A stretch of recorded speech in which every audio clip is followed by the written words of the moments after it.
আসসালামু আলাইকুম ভিউয়ার, সবাই কেমন আছেন? আশা রাখি অনেক বেশি ভালো আছেন। যাই হোক, আমি তো বাবার বাড়িতে আসছি। তো বাবার বাসায় এই যে একটা লেবু গাছে লেবু ধরে আছে, নতুন নতুন মনে হয়। তো আমি সেই লেবুটাই সুন্দর করে দেখতেছিলাম যে গরম গরম ভাত দিয়ে আর ছোটো মাছের তরকারি আর লেবুটা নিয়ে যেয়ে সুন্দর করে খাইবো আর কি। তো যাই হোক, লেবুটাকে ছিঁড়লাম না আর এদিকে আমার একমাত্র ফুফাতো ভাই, আমার একটাই ফুপু, সেই ফুপুর 2টা ছেলে, এটা বড় ছেলের ওয়াইফ। তো বউটা মাশাআল্লাহ অনেক ভালো, আমাদের হচ্ছে সবার ছোট, আমার তো অনেক ছোট, আমার ছোট ভাইটা। যাই হোক, সেই ভাইয়ের বউ দিয়ে আমি আরাম করে মাথায় তেল দিয়ে নিচ্ছি। আর দীর্ঘদিন মনে হয় 7-8 বছর পর আমার মাথায় মনে হয় কেউ হাত বুলাই দিল। আর এটা আমাদের পরিত্যক্ত সেই আমার পুরাতন বাড়ি। আমার আব্বার প্রথম এই রুমগুলো ছিল, আর এই বিল্ডিং বাড়ি ছিল মাটির। তো মাটির ঘরগুলো ভেঙে এই পাশে বিল্ডিং করছে, আর এটা হচ্ছে আমাদের পরের যে রুমগুলো করছিল টিনশিট, আমরা আগে থাকতাম আর কি। তো ওই রুম ওই পাশে মোটর ডাইরেক্ট পাইনি, আমি গোসল করে নিলাম। আর বাচ্চারা দেখেন কত আনন্দের সাথে খেলাধুলা করতেছে। বিশাল জায়গায় খোলা মাঠ, মানে বাইরের যে আঙ্গিনাটা অনেক বড়।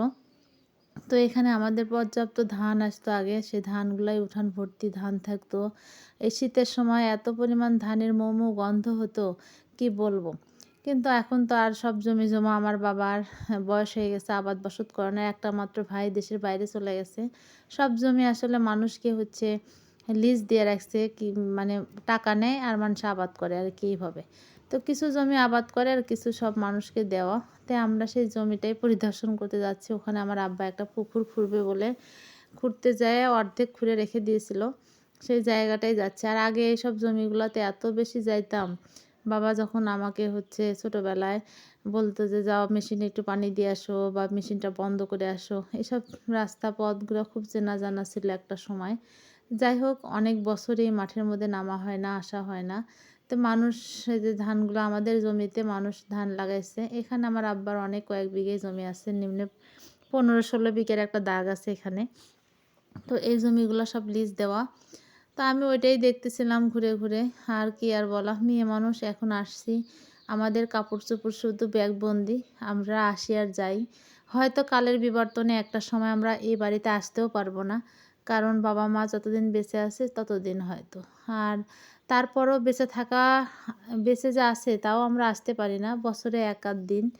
হঠাৎ ওই হচ্ছে ডিসেম্বর মাস আর রোজার ঈদ কুরবানির ঈদ তো শ্বশুর বাড়িতেই করি, তো এভাবে আসলে আসা হয় না।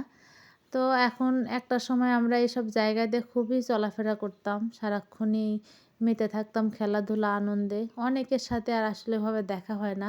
পাড়ার যত আমাদের সাথে বেড়ে ওঠা যত ভাই বোন আছে, তারা হয়তো কর্মব্যস্ততার জন্য সবাই দেশের বিভিন্ন জায়গায় ছড়িয়ে ছিটিয়ে আছে, তারা চাকরি বাকরি করে। আসলে ওদের সাথে আর দেখা ওভাবে হয় না, হঠাৎ হঠাৎ দেখা হয়ে যায়। তো ওদের কথাগুলো আসলেও অনেক বেশি মিস করি, ওদেরকে অনেক বেশি মনে করি।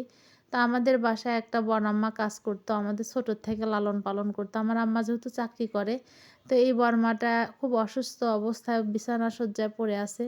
তো ভাবলাম যে যেহেতু আসছি একটু বড়মার সাথে দেখা করে আসি, কারণ এই বড়মার হাতে যে কত ভাত কত কিছু খেয়েছি। বড়মার হাতের খাবারটা এত বেশি মজার ছিল একটা সময়, কারণ মা চাকরি করতে এই বড়মাই আমাদের অনেক সেবা যত্ন করছে। বর্মার জন্য অনেক বেশি কষ্ট লাগতেছে। আসলে আমি আমার জায়গা থেকে তেমন একটা কিছু করতে পারি না, কারণ আমি তো নিজেই বেকার। যদি একটু চাকরি বাকরি করতাম তাহলে হয়তো কিছু করতাম। তাই আমার বোনটা আমার সাথে গেছে, আমি বললাম তুই একটু পারলে বর্মার কিছু করিস, মাসে মাসে কিছু একটা টাকা পয়সা দিস, কারণ আল্লাহ তোকে ভালোবাসবে। আর আমার সামর্থ্য থাকলে আমি অবশ্যই তার জন্য কিছু করব, আমি আমার জায়গা থেকে যতটুকু পারি করার চেষ্টা করব। তো যাই হোক, এই বলে ভিডিওটা শেষ করলাম।